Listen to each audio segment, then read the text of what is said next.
Area का रहस्यमय पेड़।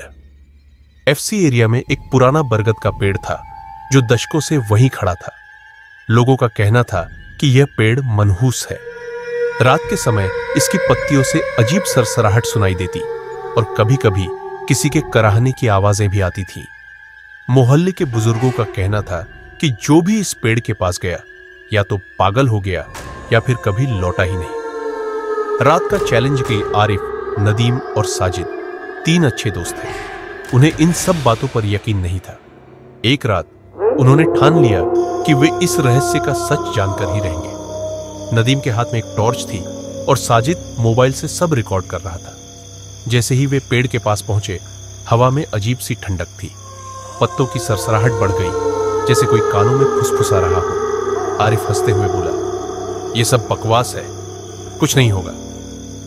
लेकिन जैसे ही उसने पेड़ को छुआ, एक जोरदार झटका लगा और उसकी आंखें डर से फैल गई। हवा में एक धीमी, दर्द भरी चीख गूंज उठी, जैसे कोई मदद के लिए पुकार रहा हो। रहस्यमय साया नदीम और साजिद डरकर पीछे हट गए, मगर आरिफ जमीन में जड़ हो गया था, जैसे कोई अनदेखी ताकत उसे पकड़े हुए हो। तभी पेड़ की शाखाओं के बीच एक काला साया उभरने लगा, जो धीरे धीरे नीचे आ रहा था। साजिद ने कांपते हाथों से मोबाइल कैमरा उस पर फोकस किया, लेकिन स्क्रीन पर सिर्फ धुंधली परछाई थी। नदीम ने झटके से आरिफ का हाथ पकड़कर खींचना चाहा, लेकिन जैसे ही उसने उसे छुआ, बर्फ जैसी ठंडक उसके शरीर में दौड़ गई। उसके मुंह से चीख निकल गई और वह झटके से पीछे हट गया। आरिफ, वहां से हट! साजिद चीखा, मगर आरिफ जैसे किसी और ही दुनिया में था। अचानक पेड़ की टहनियां हिलने लगी और जमीन हल्की सी कांप उठी। एक जोरदार झटके के साथ आरिफ जमीन पर गिर पड़ा।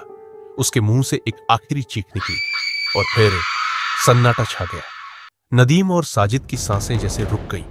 वे कुछ समझ पाते, इससे पहले ही उनके कदम खुद ब खुद पीछे हटने लगे। अगले ही पल वे पूरी ताकत से वहां से भाग खड़े हुए। खामोशी और खौफ। अगली सुबह मोहल्ले में हड़कंप मच गया। आरिफ कहीं नहीं मिला, सिर्फ उसकी घड़ी और जूते पेड़ के नीचे पड़े थे। साजिद ने कांपते हाथों से मोबाइल निकाला और रात की रिकॉर्डिंग चेक की, लेकिन स्क्रीन पर सिर्फ शोर और धुंधला अंधेरा था।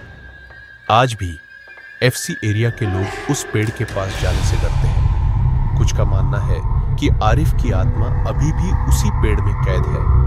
जो भी वहां जाता है उसे आज भी सुनाई देती है मध्यम सरगोशियां और एक चीख जो कभी पूरी नहीं होती।